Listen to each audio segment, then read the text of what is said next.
Ba mga boss, ngayon pala magpapaparating ang boss namin. Wow.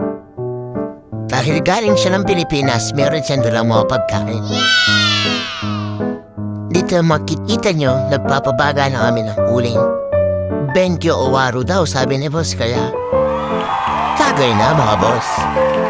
Wow. Ganyan pala ang gustong palaging gawin ni boss. Kain tsaka inom. Sarap, diba?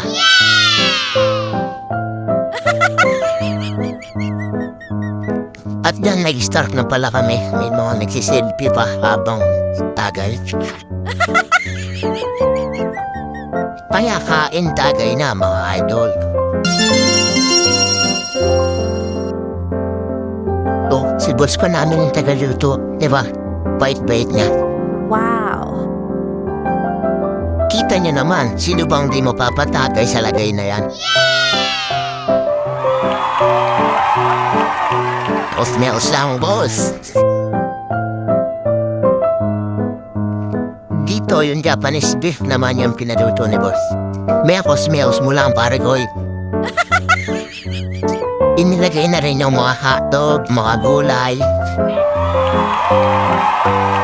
Hanggang dito na lang mga boss. Thanks for watching. Bye-bye!